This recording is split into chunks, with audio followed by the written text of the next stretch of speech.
बेटा अब शुरू करते हैं एपिडिडाइमस के बारे में। मैंने अभी आपको बताया था कि एपिडिडाइमस के थे 3 मेन पार्ट, ठीक है, जिसमें आते थे हेड, टेल और मिडिल पीस, ठीक है। जो हेड पार्ट है उसे हमने कहा था कैप्सूड एपिडाइमस, मिडिल पीस को हमने कहा था कॉर्पस एपिडाइमस, और थर्ड पार्ट जो टेल पार्ट है उसको हमने कहा था क्या, क्यूडो एपिडिडाइमस, ठीक है।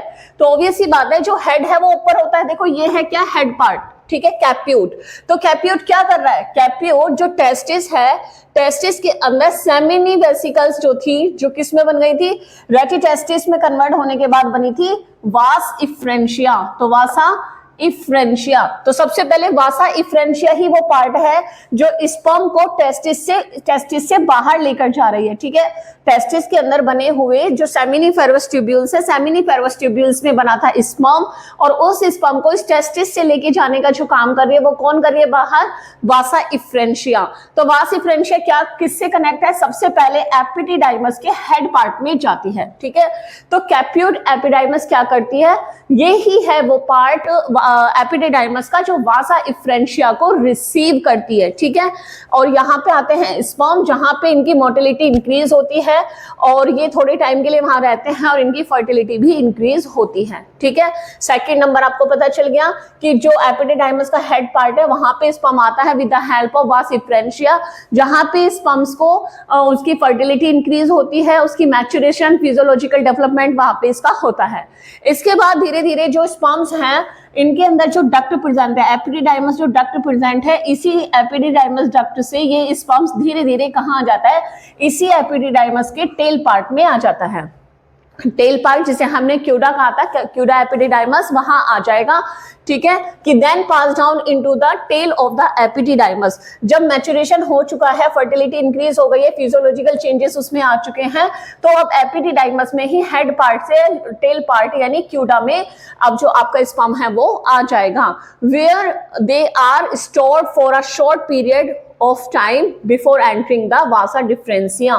very important line, क्योंकि जो लोअर पार्ट यानी टेल पार्ट या क्यूडा पार्ट ऑफ एपिडिडाइमस है वो क्या कर रहा है, ये आगे चल के जो ट्यूब है बेटा एपिडिडाइमस के बाहर, जब ये सेम ट्यूब आगे चल रही है डक्ट, तब हम इसको क्या कहेंगे, तब हम इसको कहेंगे वासा डिफरेंसिया, ठीक है। जो टेस्टिस से निकली वो वासा इफ्रेंशिया थी, फिर आ गई आपकी एपिडिडाइमस डक्ट।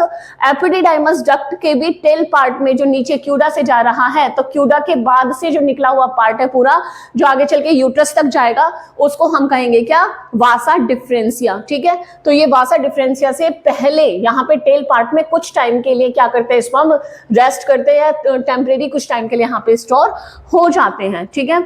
अब ये जो स्पर्मेटोजोआ है ये कब प्रोड्यूस होंगे, क्या इजैकुलेशन के टाइम पे, नहीं, spermatozoa are produced whether ejaculation takes place or not, clear. Spermatozoa not ejaculated are reabsorbed in the vas deferentia, clear है। Epididymis show the peristaltic segmentation contractions at intervals to push the spermatozoa away from the testis.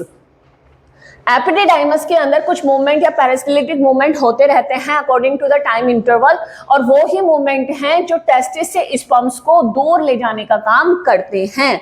यहां तक clear हो चुका है। अब बात करते हैं किसकी, वास डिफरेंशिया की। ये जो लूप, अब टेस्टिस और एपिडिडाइमस दोनों यहाँ पे एंड हो चुके हैं। अब एपिडिडाइमस के बाद ये जो ट्यूब आती है बेटा, तो अभी तो ये कहाँ, ये स्क्रोटम में ही है, तो पहले तो स्क्रोटम में थोड़ा सा कॉइल फॉर्म में होगा, फिर ये एब्डोमेन में जाएगा, जो एब्डोमिनल कैविटी है। और आपको पता है कि एब्डोमिनल कैविटी और स्क्रोटम के बीच में जो कैनाल है, जो स्पेस है, हम उसे क्या कहते हैं, इंग्यूनल कैनाल हम उसको कहते हैं। तो अब यहां से ये क्या करेगा, ये पहले कॉइल्ड होकर फिर स्ट्रेट होकर एब्डोमिनल कैविटी में चला जाएगा, कौन, वासा डिफरेंशिया, ठीक है।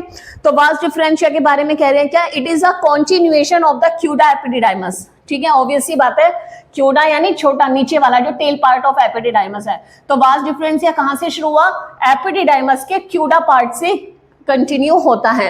It is about 4 centimetre long and is slightly coiled.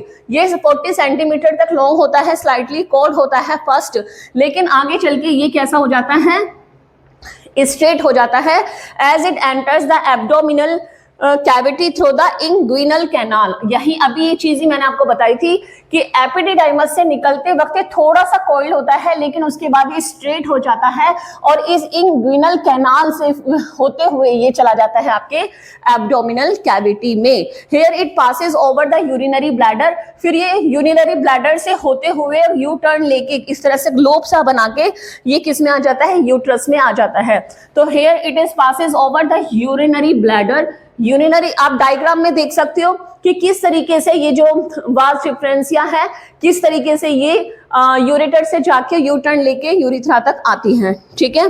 And curve around the ureter, ureter के क्या हो जाती है, कर्व होके आती है and join the duct of the seminal vesicles. अब यहाँ पे ध्यान देना कि ये जो ये आपकी वास डिफरेंसिया है ये क्या करेगी, जब ये यूरेटर से ऐसे लूप बना के नीचे आएगी तो ये क्या करेगी, यहाँ पे एक सेमिनल वेसिकल्स होती है, उससे पहले यहाँ पे एक ये जो ट्यूब होती है ये जैसे वास डिफरेंसिया है ये यूरिनरी ब्लैडर से कर्व करके आएगी, तो पहले तो यहाँ पे इसका थोड़ा सा पार्ट जो होता है वो कैसा हो जाता है, स्वेलन हो जाता है, ठीक है।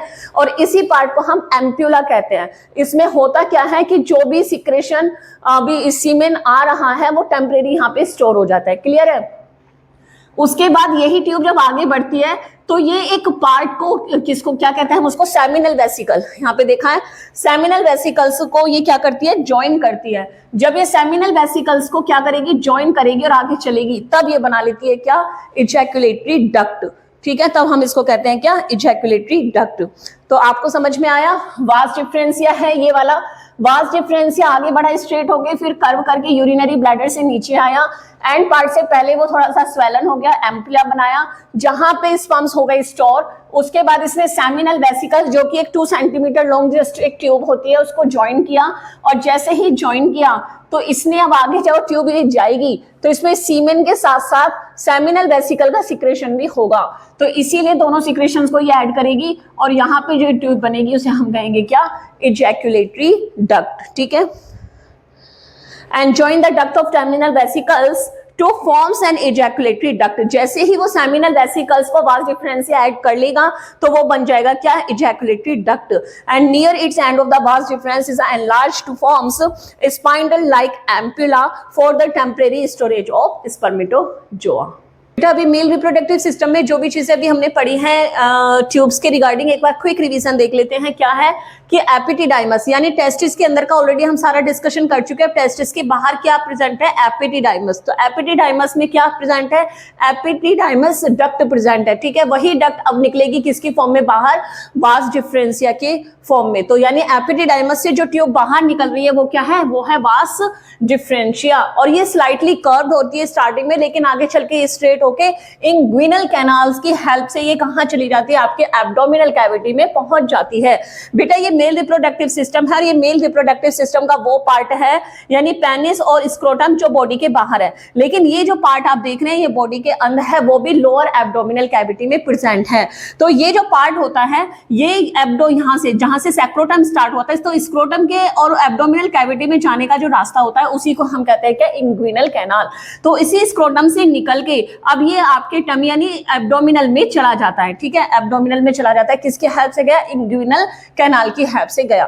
तो जब ये आपके एब्डोमिनल कैविटी में पहुंच ही गया है तो पहले क्या होता है, ये pass over the urinary bladder and curved around the ureter. ये यूरिनरी ब्लैडर से पास हो जाता है और यूरेटर से कर्व्ड होकर ये ज्वाइन करता है क्या, सेमिनल वेसिकल्स को। या आप देखेंगे कि ये क्या है, यहाँ पे देखा आपने कि स्क्रोटम है, स्क्रोटम में टेस्टिस है, टेस्टिस के बाहर एपिडिडाइमस, एपिडिडाइमस से निकली है वास डिफरेंसिया जो यूरिनरी ब्लैडर और यूरेटर को लूप बनाते हुए अंदर की तरफ आ रही है, ठीक है। अब जब ये यूरेटर से ऐसे ओवरलैप करके आएगी अंदर तो सबसे पहले ये क्या करेगी, सेमिनल वेसिकल्स को ज्वाइन करेगी, ठीक है। यूरेटर ने क्या कर लिया, वास डिफरेंस ने क्या ज्वाइन किया, सेमिनल वेसिकल्स को, ठीक है। दोनों साइड में आप देख सकते हैं 2 सेमिनल वेसिकल्स हैं, 2 ही वास डिफरेंसिया हैं और दोनों ने अपने अपने साइड में सेमिनल वेसिकल्स को ज्वाइन कर लिया है। तो सबसे पहले ये ज्वाइन करते हैं, ज्वाइन करने पे आप देखेंगे कि जहां पे ट्यूब खत्म हो रही है थोड़ा सा पार्ट वो कैसा हो गया, स्वेलन हो गया है। उस स्वेलन पार्ट को ही हमने क्या कहा था, एम्पुला, ठीक है। अब दोनों साइड की जब ये 2 ट्यूब्स होती हैं वो मर्ज होकर एक सिंगल ट्यूब में कन्वर्ट हो जाती हैं और इसी सिंगल ट्यूब को हम क्या कहते हैं, इजैक्यूलेटरी डक्ट कहते हैं, ठीक है। दोनों साइड की बात डिफरेंस है, दोनों साइड में है सेमिनल वेसिकल, सेमिनल वेसिकल्स को ज्वाइन करके जब ये आगे चल के कंबाइंड हो जाती हैं तो वो करती हैं ज्वाइन क्या, वो बनाती हैं क्या, इजैक्यूलेटरी डक्ट। और इसी इजैक्यूलेटरी डक्ट में इसके पीछे की तरफ परसेंट जो प्रोस्टेट ग्लैंड है उसकी ओपनिंग यानी वो भी इसी में ओपन हो जाती है, किसमें, इजैक्यूलेटरी डक्ट में। अब ये इजैक्यूलेटरी जो डक्ट है वो ओपन होती है किसमें, यूरिथ्रा में। किसमें ओपन होगी, यूरिथ्रा में, ठीक है। तो यहाँ पे यही बात कर रहे हैं कि सेमिनल वेसिकल्स को ज्वाइन करती है, ज्वाइन करने के बाद बनाती है इजैक्यूलेटरी डक्ट, और ejaculatory at and enlarged and forms ampulla and temporary storage of sperm। यही ejaculatory duct में जो थोड़ा सा swollen सा पार्ट हो जाता है इसी को हम ampulla कहते हैं, जिसमें थोड़े टाइम के लिए स्पर्म्स को स्टोर कर दिया जाता है, ठीक है। अब ये ejaculatory duct आगे चल के क्या करते हैं, जो मैंने अभी बताया कि ये 2 सेंटीमीटर लॉन्ग होती है, थिन वॉल्ड ट्यूब होती है, और ये प्रोस्टेट ग्लैंड से होते हुए कहाँ चली जाती है, यूरिथ्रा में ओपन हो जाती है। क्लियर है। अब बात करते हैं यूरिथ्रा की। तो यूरिथ्रा है क्या, ये भी तो यूरिनरी ब्लैडर से आई हुई एक ट्यूब या एक डक्ट की फॉर्म में स्ट्रक्चर है। तो इस यूरिथ्रा को हम क्या कहेंगे कि ये एक यूरिनरी डक्ट है जो लीड होती है from the urinary bladder. Urinary bladder से ही जनरेट हुई एक डक्ट लाइक स्ट्रक्चर है, ट्यूब लाइक स्ट्रक्चर है, जिसे हम क्या कहते हैं, यूरिथ्रा कहते हैं, ठीक है। अब ये वो पॉइंट है बेटा जहां पे forms a pointed is joined by ejaculatory duct. यहाँ पे यूरिथ्रा वो पॉइंट है जहाँ पे इजैक्यूलेटरी डक्ट भी ओपन हो रही है और यही यूरिथ्रा यूरिनरी ब्लैडर से भी आ रहा है। तो इट्स मीन क्या हुआ कि ये जो यूरिथ्रा है ये कैरी करता है, यूरिन भी करता है और एज वेल एज ये स्पर्मेटोजोआ को भी रिसीव करता है, लेकिन दोनों को एक ही टाइम पे रिसीव नहीं करता, टाइमिंग डिफरेंट होता है। लेकिन ये एक सिंगल पाथवे होता है जहां से यूरिन को भी सिक्रेट किया जाता है, एक्सक्रीट किया जाता है, और सीमेन यानी स्पर्म्स को भी रिसीव किया जाता है। क्लियर है। इसके साथ साथ यही यूरिथ्रा है जो क्या करेगी, जो यूरिनरी ब्लैडर यानी यूरिनरी ब्लैडर से आए हुए यूरिन को भी रिसीव करेगी। सीमेन जो आ रहा है, सीमेन क्या है, जिसमें seminal vesicles, spermatozoa, prostate gland का सिक्रेशन, बल्बो यूरिथ्रल ग्लैंड का सिक्रेशन, सारा सिक्रेशन इसी यूरिथ्रा में आता है, ठीक है। तो इन शॉर्ट हम समझ सकते हैं कि यूरिथ्रा क्या है।